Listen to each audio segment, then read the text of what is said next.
Здраво, ова е 394-тото издание на Видеологија со Златко Ѓелевски, дигитален краток осврт за актуелни филмски остварувања, односно спонтана критичка анализа која е збир на први печатоци илустрирани со подвижни слики. На денешниот репертоар е Бугонија од Јоргос Лантимос, о кој станува збор за Теди и Ден, глумени од Джеси Племенс и Ајдан Дилбис, момци обседнати со заговори кои ќе ја киднапираат Мишел, глумена од Ема Стоун, директорка на фармацевска компанија која сметаат дека е вонземјанка од Андромеда, која ќе одлета за време на помрачувањето на месечината до Вселенскиот брод и има намера да го уништи човештвото на самата Земја. Не сум филмски рецензент од вчера и гледам 20 години жанровски филмови од Азија, особено од раните 2000-ти, кога се пробива и Такаши Мики и Парк Чан Вук, кога снима релевантни и неприкосновени филмови кои вредеја да ги дознае светот, што значеше дека квалитетот знаеше да се пробие на запад во нерегуларен интервал, без разлика на бројните дистрибутерски пречки. Лесно беше ние филмофилите да скршиме муавет на форуми за некој наслов што вреди, пред да станат форумите токсични места за мерење суети. Много памтам појавувањето на The Chaser, Into the Mirror, Memories of Murder, Cello, Phone, The Host, A Tale of Two Sisters, Aang, Hansel and Gretel, па и јапонскиот Маребито, или пак појавувањето на корејскиот жанровски melting pot Save the Green Planet на Јанг Јунг Хван, културолошки феномен кој хибридизираше слепстик црна комедија со научно-фантастичен хорор филм. Токму тој филм е предмет на ремейкување од страна на Лантимос, што значи дека неминовен прерогатив е напоменувањето на сличностите и различностите меѓу двата филма, без разлика што ги двои временски јаз од 2 децении, различни култури, околности и побуди на настанувањето. Најочигледната дистинкција е тоа што во Save the Green Planet киднапиран е маж кој раководи со компанијата, соучесничката во киднапирањето оди во циркус и се враќа, има многу понасилни и погнасни повреди на телото на жртвата, кои реципроцитетно не ги доби ликот на Стоун и за мене најпрепознатливата монтажа на жртвите за време на монологот за настанокот на светот,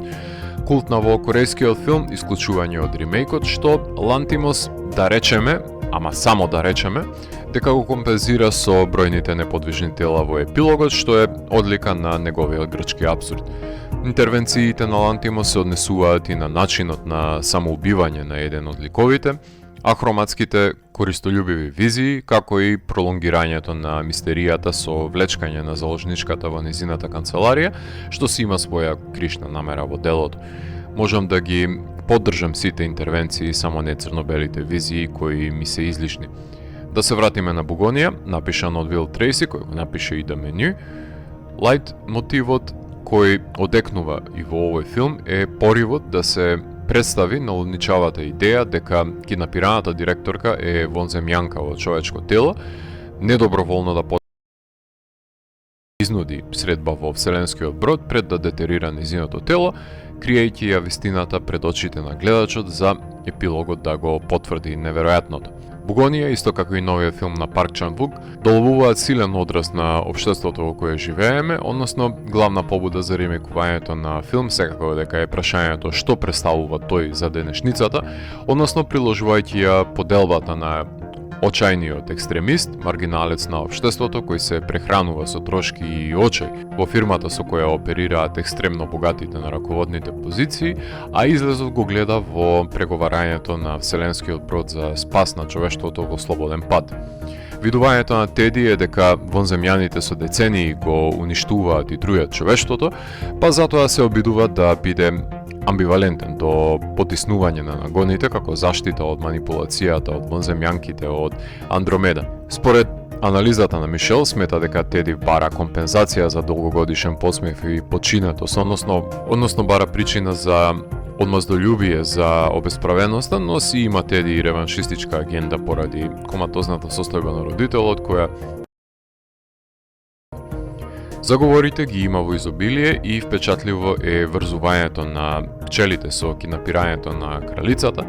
а луѓето се сметаат само како дел од нивната мртва колонија. Обвинета е директорката за сето зло нанесено врз човештвото, но Теди дури може да погледне преку активизмот како брендирање во закрила, па затоа одлична е сцената каде токму поради различните гледишта за восхит на колонијата на пчели,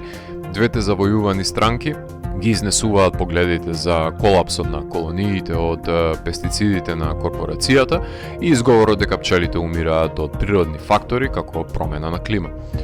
Нема консензус тука затоа што директорката сака покорни пчели, а Теди екстраполира дека кралицата може да ја узурпира нивната покорност и сервилност за својата агенда. Пресликајте каков и да сакате изам врз човештвото во оваа конфронтација на согледби. Не е новост прикажувањето на физичката спретност на Стоун, каузална техника која се разбира дека ќе биде искористена во продолжение на филмот, иако не подлегнува на правата кои следуваат од Женевската конвенција според убедениот Теди во својата мисија, кој како и секој антагонист има становишта дека прави добро дело, но не може да остане без нашите симпатии. За разлика од неговите колеги од Funny Games од Ханеке, кои си играат мајта по други ентрописки побуди, или киднапери од заложнички филмови кои сакаат само финансиска добивка, или пак киднаперите од Celtic Pride кои сакаат само нивниот кошаркарски тим да победи. Не смее да се занемари сатиричната еманација на социокритика на корпоративниот свет со обсесивна компулсивност за да нема прекувремена работа и да си одат вработените дома и пред 17:30, ама сепак да се постигнат нереалните квоти, подредувајќи ги во безизлезот на капиталистичките заврзлами на новата ера на корпорациите. Финансиската нееднакост говори за дисбалансот меѓу сталежите, чија жртва се работниците како Теди кои вината ја префрлуваат на модерните окупатори. Секако дека има неколку комични агенции врзани за физиономијата, за кратењето на косата, анализата на физичките недостатоци, како и метод за препознавање на вонземјанка, а маските од Рейчел од Френдс се додатна добивка за иницирање смеа.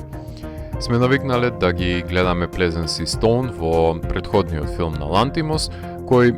во овој им дава преодредени типизирани улоги на киднапер и заложник, со тоа што и двајцата убедливо се носат со предизвиците. Плезенс со недвосмислена доследност на верувањето дека држи вонземјанин заврзан во подрумот и Стоун како преговарачка за нејзиниот живот, која ја допушта неговата волја до одредени инстанци, користејќи ги сите адути кои ги има развиено низ годините на позицијата за да преживее. Со композиторот Джерскин Фендикс ја продолжи соработката Лантимос која ја негуваше на последните филмови, тука може да ја наслушнеме нагазената грандиозна оркестрација кога ќе се комплицира действието во еквилибриумот, а во останатите сегменти од филмот дувачките и гудачките инструменти ја подгреваат очудувачката атмосфера во која се затекнати ликовите, така што може би е по-класичен и по-мегаломански пристапот на оркестрацијата,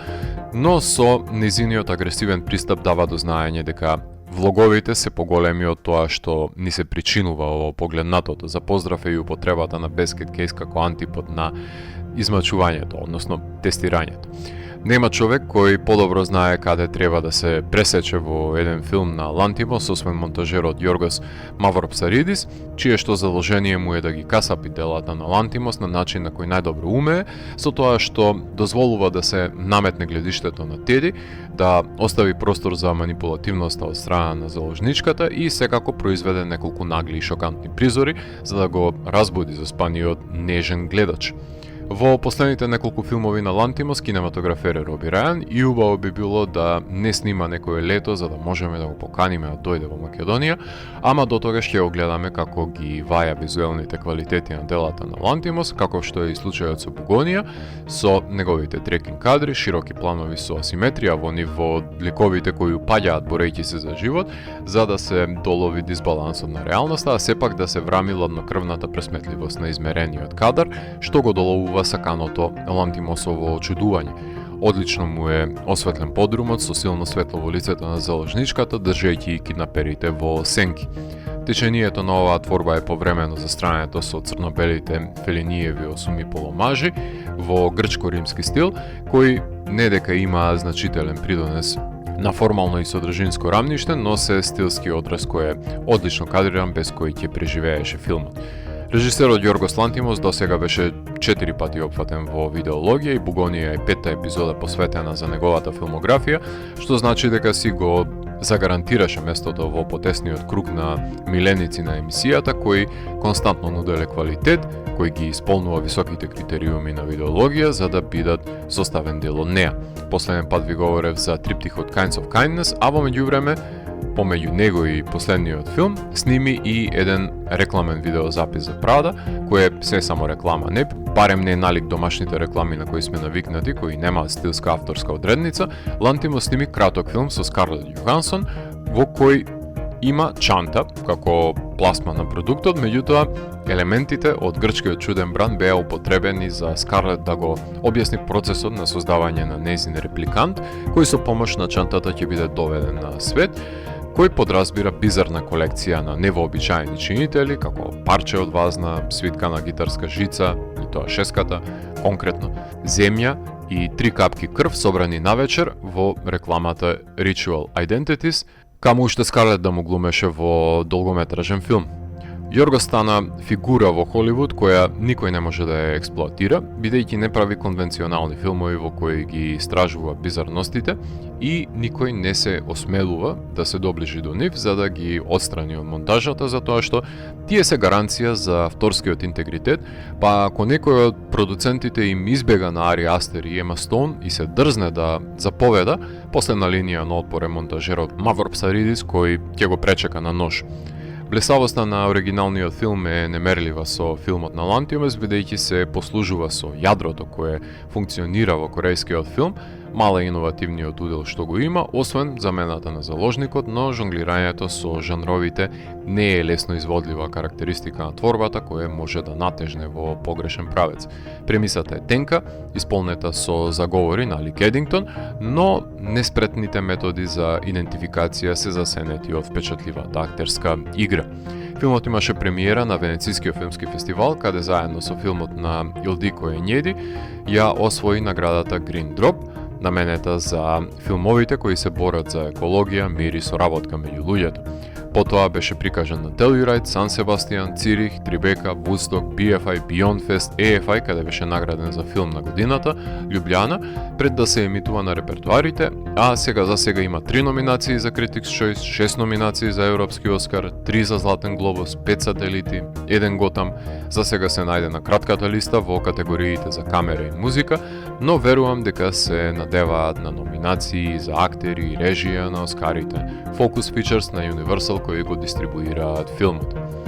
Ремейк на култниот корејски филм, кој ги истакнува абсурдните чинители во делото на Лантимос, дава јасен коментар на денешницата и јазот помеѓу имотните и подредените во пчеларникот на светот на умирање. Незадоволните пчели може да ја кинапираат матицата, ама тоа ќе создаде незадоволство во кралството на медот. Ако морам да го евалуирам, тогаш Бугонија од мене има 4 од 5.